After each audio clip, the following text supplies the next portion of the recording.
بسم اللہ الرحمن الرحیم۔ شروع اللہ کا نام لے کر جو بڑا مہربان نہایت رحم والا۔ مختلف ادوار میں مختلف لوگ نبوت کا جھوٹا دعویٰ کرتے رہے۔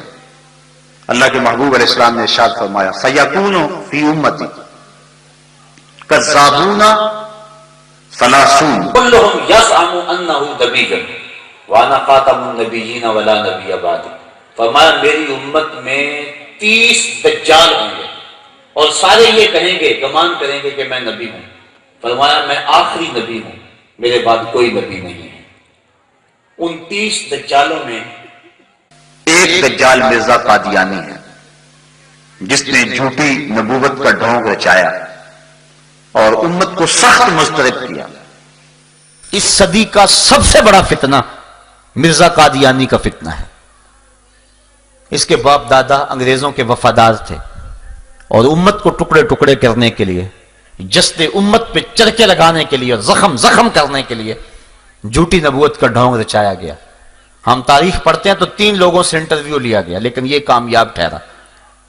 پھر پہلے جو کہتا تھا اے مسلمانوں کی ضروریت کہلانے والوں، دشمن قرآن نہ بنو اور خاتم النبیین کے بعد سلسلہ نبوت جاری نہ کرو، وہ خود قادیان کا رسول بن بیٹھا اور اس نے قادیان کو مکہ اور مدینہ کی طرح کی بستی قرار دے دیا اور اپنی بیویوں کو معاذ اللہ ام المومنین قرار دے دیا اور اپنی ناپاک اولاد کو سادات قرار دیا اور اپنی بیٹیوں کو سیدہ فاطمہ الزہرا کے مثل قرار دیا اور معاذ اللہ اپنے پلیت ماننے والوں کو اس نے جو ہے وہ اصحاب قرار دیا اور اپنے ناپاک خلفاء کو خلفائے راشدین قرار دیا۔ اس طرح اس نے امت کے اندر فتنے بپا کیے اور ناپاک بستیوں کو مکہ اور مدینے کے برابر قرار دیا۔ اللہ تعالیٰ نے اس کے شر سے امت کو محفوظ فرمانا تھا۔ 1840 کے اندر یہ پیدا ہوا اور 1880 سے لے کر 1891 تک حیات مسیح کا منکر رہا۔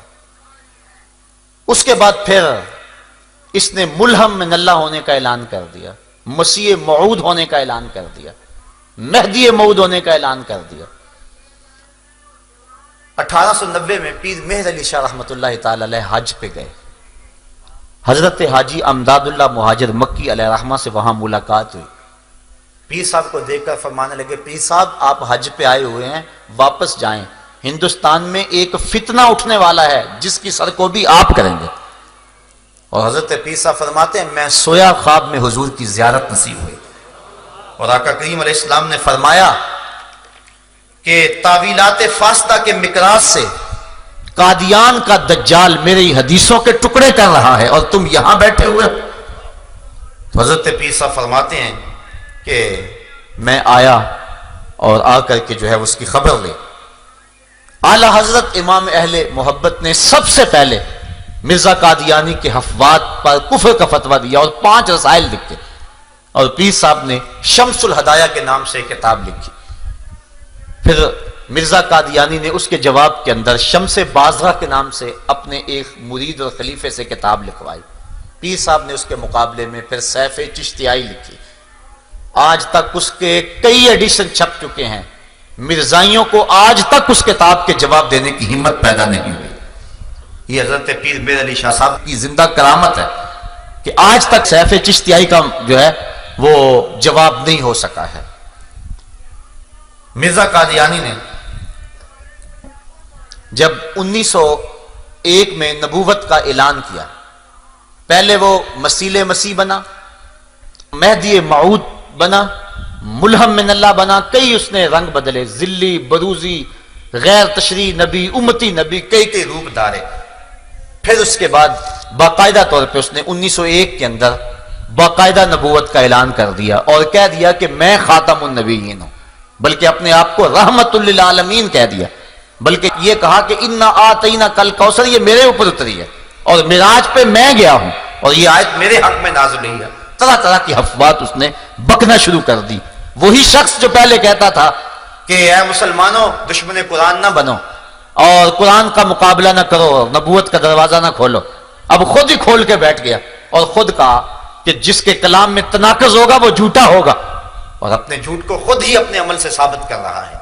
تو علماء نے جو ہے وہ اس کا مقابلہ کیا، یہ روز کوئی نہ کوئی بات بکنے لگا، اور 72 کتابیں اس نے اس عرصے میں لکھی، اور کہنے لگا میرے اوپر وہی آسمان کی بارش کی طرح برستی ہے، کبھی اردو میں کبھی انگلش میں۔ وہ ٹیچی ٹیچی ایک فرشتہ اس نے مقرر کیا ہوا تھا، پتہ نہیں وہ کون تھا، وہ آ کے اس کو وہی دے جایا کرتا تھا، اور الٹی سیدھی ٹیڑھی میڑھی باتیں جو ہیں وہ وہی کے نام سے افوات بکا کرتا تھا۔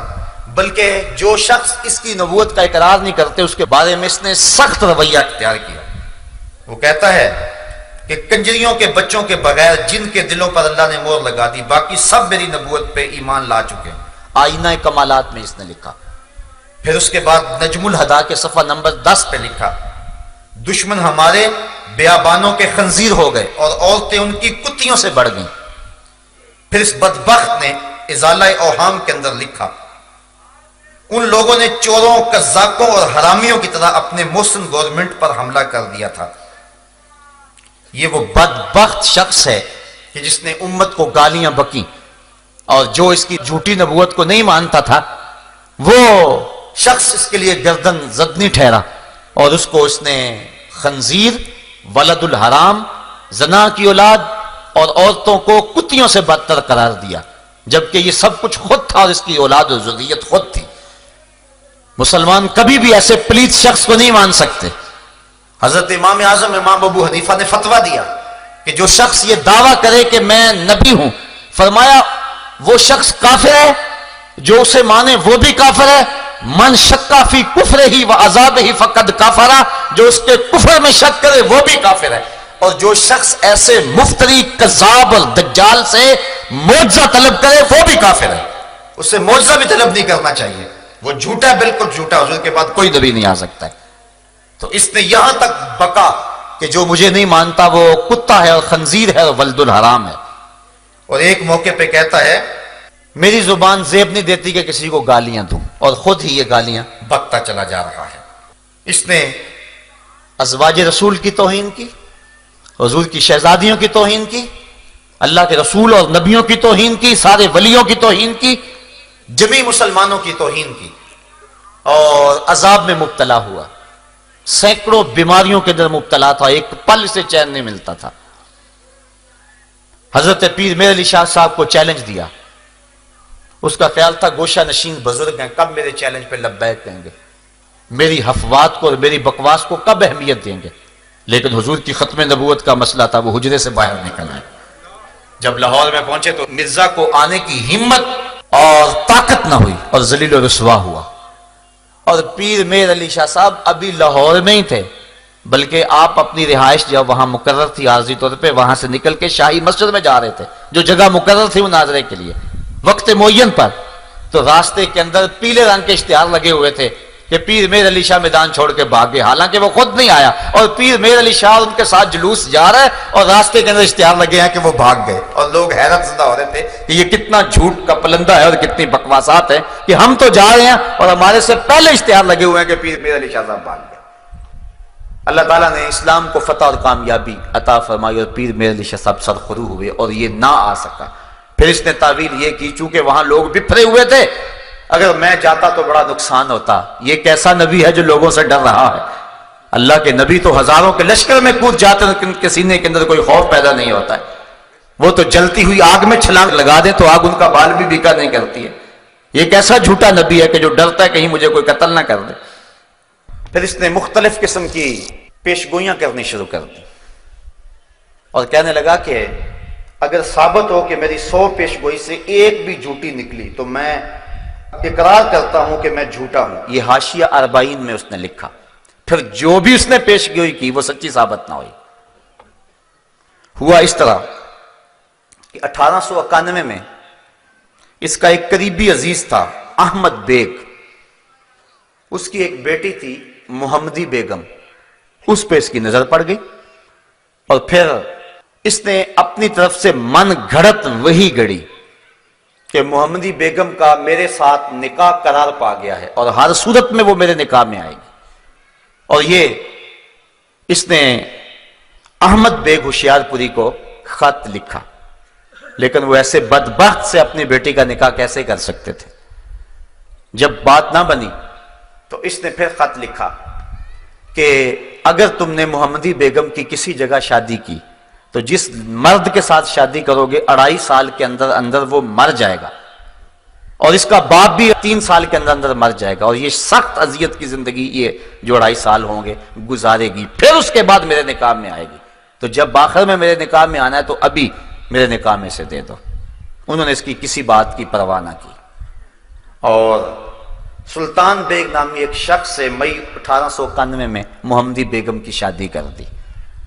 اب یہ سخت پریشان ہوا، اس کے والدین کو لالچ بھی دیا کہ میں باغ کا 1/3 حصہ تمہیں دے دوں گا، بہت کچھ ہوا، بلکہ جو احمد بیگ کی ہمشیرہ تھی اس کی بیٹی مرزا کے بیٹے کے ساتھ بیاہی ہوئی تھی، اس نے یہ بھی دھمکی دی کہ میں جو ہے وہ اس کو طلاق دلوا دوں گا، اور اگر میرے بیٹے نے طلاق نہ دی تو اس کو اپنی جائیداد سے آگ کر دوں گا، لیکن یہ دھمکی بھی نہ چلی۔ تو اس طرح اس نے کہا تھا 2.5 سال اس کا خاوند نہیں جی سکتا۔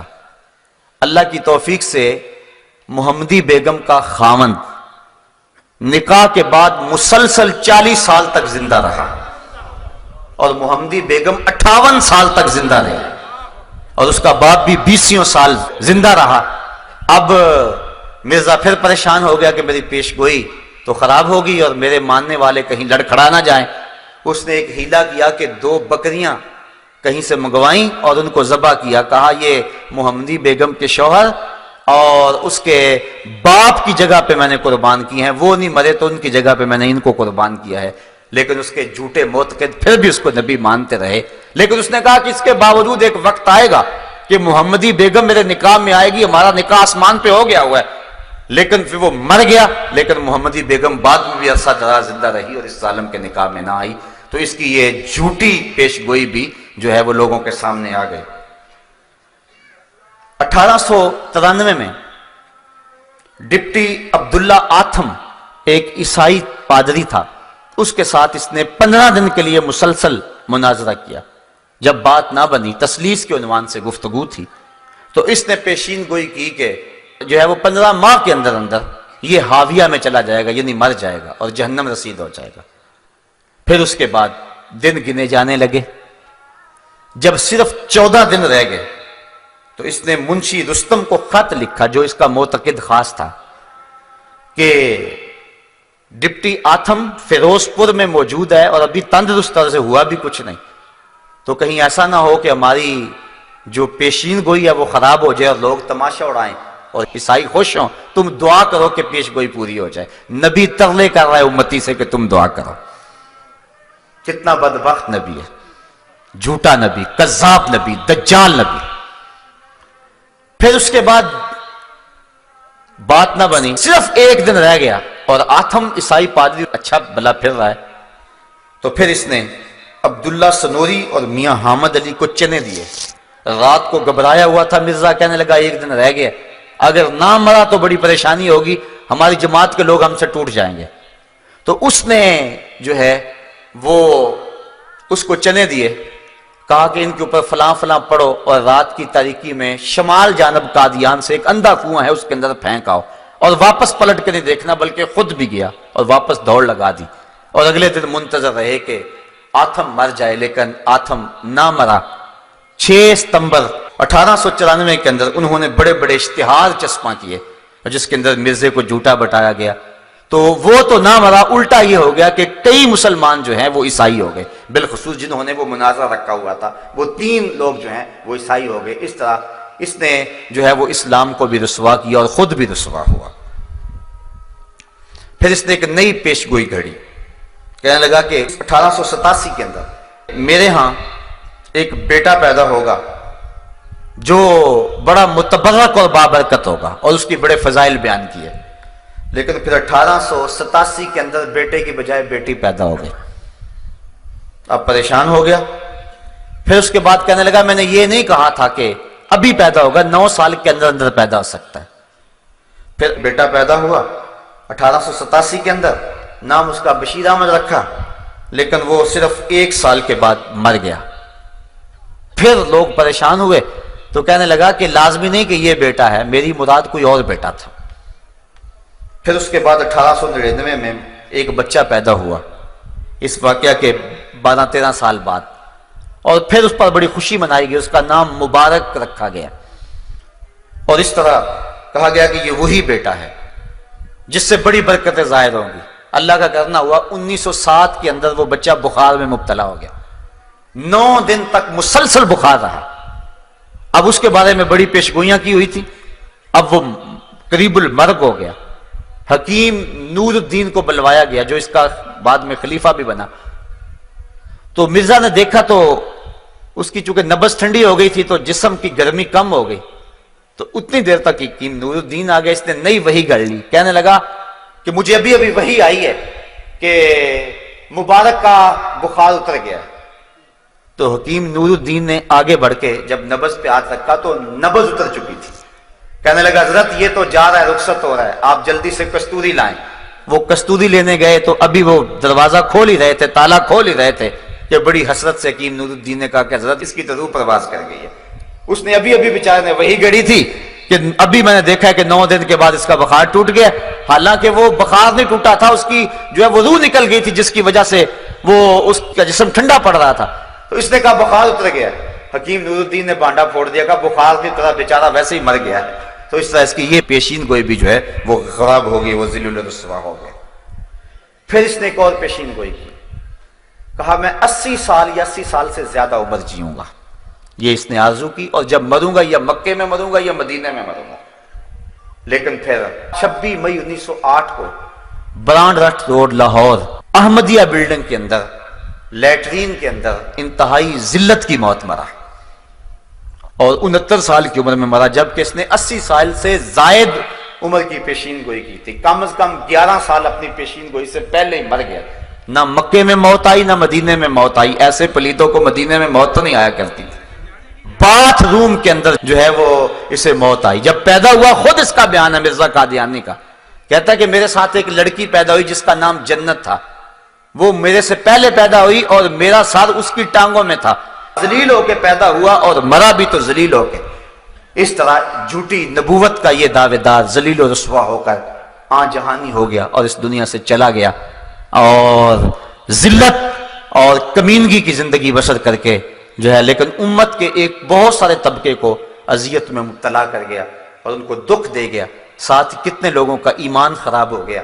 102 سال ہو گئے اس ظالم کو مرے ہوئے، لیکن اس کے باوجود بھی آج ہزاروں کی تعداد کے اندر اس جو ہے وہ ٹیڑے میڑے دین کو، جس کی کوئی ٹانگ اور کوئی ہاتھ اور کوئی پیر ہی نہیں ہے، اس کو ماننے والوں کی ایک تعداد ہے۔ اصل بات یہ ہے کہ جہاد کو ختم کرنے کے لیے اور انگریز کی وفاداری کے لیے، اس کی حکومت کے استحکام کے لیے یہ سارا ڈرامہ رچایا گیا تھا، اور پھر وہ اپنے آقاؤں کی گود میں جا بیٹھا۔ مرزا طاہر بھی، مرزا مسرور بھی، سارے جو ہے وہ ان کی گود میں بیٹھے اور ان کی ایٹ پہ یہ پل رہے ہیں، اور آج بھی لوگوں کو دولت اور بیرون ملک کا لالچ دے کر کے وہ اسلام اور دین سے منحرف کرتے ہیں۔ ایک محتاط اندازے کے مطابق پاکستان کے اندر 1 سال کے اندر 10,000 لوگ مرزئی ہو جاتے ہیں، جو بیرون ملک کے چکر کے اندر اپنے آپ کو مرزئی لکھ دیتے ہیں۔ مرزئی ختم نبوت کا باغی ہے، مرزئی رسول اللہ کا دشمن ہے۔ کل قیامت کے دن کیا جواب دیں گے رسول کریم کے سامنے کہ چند ٹگوں کے لیے اپنے آپ کو مرزئی لکھ دیا۔ بعض لوگ کہتے ہیں چلو جی ہم جا لیں پھر اس کے بعد صحیح ہو لیں گے۔ یہ گکھڑ میں ایسا واقعہ ہوا، 4-5 سال ہوئے ہیں، ایک شخص نے مرزئی لکھا، پھر مہلت نہ ملی، موت آ گئی، پھر مسلمانوں نے قبرستان سے بھی نکال کے باہر پھینک دیا، نہ خدا ہی ملا نہ وصال صنم، نہ ادھر کے رہے نہ ادھر کے رہے۔ دنیا پہ بھی رسوائی اور آخرت کا بھی عذاب علیم۔ صاحب وہ کبھی بھی ٹگوں پہ، پیسوں پہ، دولت پہ، اقتدار پہ اپنے ایمان جیسی متاع عزیز کا سودا نہ کرو۔ سب سے قیمتی متاع ہمارا ایمان ہے۔ لاکھوں کروڑوں اربوں کھربوں لوگ بھی قدموں میں ڈال دیں، ہمارے نبی نے فرمایا تھا یا عمی لو وضع الشمس فی یمینی والقمر علی یساری، اے چچا اگر چاند کو میرے دائیں ہاتھ میں رکھ دیں اور سورج کو بائیں ہاتھ میں رکھ دیں، جہان بھر کے خزانے میرے قدموں میں ڈھیر کر دیں، محمد بتوں کو پھر بھی جھوٹا ہی کہتا رہے۔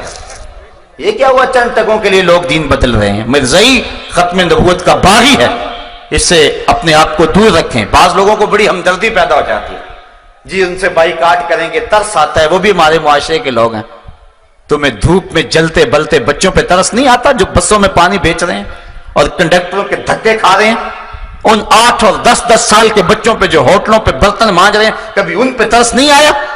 ہوٹلوں کے پچھواڑے پہ جو سر جھکائے لائنوں میں بچہ کھچا لینے کے لیے کھڑے ہوئے، کبھی ان پہ ترس نہیں آیا تمہیں؟ تمہیں شاتمان رسول اور ختم نبوت کے باغیوں پہ ترس آتا ہے؟ ایک شخص نے حضرت عائشہ رضی اللہ تعالیٰ عنہ کی توہین کی، رات کو خواب میں حضور کو دیکھا، آقا نے رخ پھیر لیا۔ حضور فرمائے میری زوجہ کے بارے بات ہو اور تو کوئی بات ہی نہ کرے؟ کہنے لگا ما قدر، تو میرے میں طاقت نہیں تھی، میرے میں طاقت نہیں تھی، میں کمزور تھا، بات نہیں کر سکا۔ فَأَوْمَا إِلَى سَبَابِهِ وَالْوُسْطَى، حضور نے اس انگلی اور اس انگلی سے اشارہ اس کی آنکھوں کی طرف کیا، إِلَىٰ عَيْنَيْهِ فَلَمَّا اسْتَيْقَظَ فَهُوَ أَعْمَىٰ، جب صبح اٹھا تو اندھا ہو چکا تھا۔ کہ میری زوجہ کے بارے میں کوئی بد زبان منہ کھولے تو اس کتے کی زبان کھینچ کیوں نہیں دی ہے؟ تو آج ختم نبوت کے باغی بھونک رہے ہیں اور رسول کریم کو سری گالیاں دیتے ہیں اور صحابہ رضوان اللہ علیہ مجمعین کو سری گالیاں دیتے ہیں۔ وہ اپنی ناپاک اور اپنی گندی اولاد کو حضور کی اولاد کے مشابہ قرار دیتے ہیں۔ ان کی افواہات سے اپنے آپ کو بچائیں اور اپنے ایمان کی حفاظت کریں، اور اگر کسی محلے بستی میں اگر کوئی ایسا شخص ہے اس سے قطعاً بائیکاٹ کریں۔ کل قیامت کے دن تمہیں رسول اللہ اپنی رضا اور اپنی مرضی کا نور نصیب فرمائیں گے، اور اگر تم کسی مرزائی سے تعلق رکھو گے تو گنبد خضرا میں حضور کا دل دکھے گا کہ وہ تو ڈاکہ ڈالنے والے ہیں قصے نبوت پہ، تم ان کو اپنی باہوں میں لے رہے ہو۔ مسلمانوں کو غیرت کا درس دیا ہے اور غیرت کا سبق سکھایا ہے۔ صاحبو آؤ اپنی زندگی کو اچھائی کا حسن دے لیں اور اپنے ایمان کی پوری طرح سے حفاظت کریں۔ وآخر دعوانا ان الحمد للہ رب العالمین۔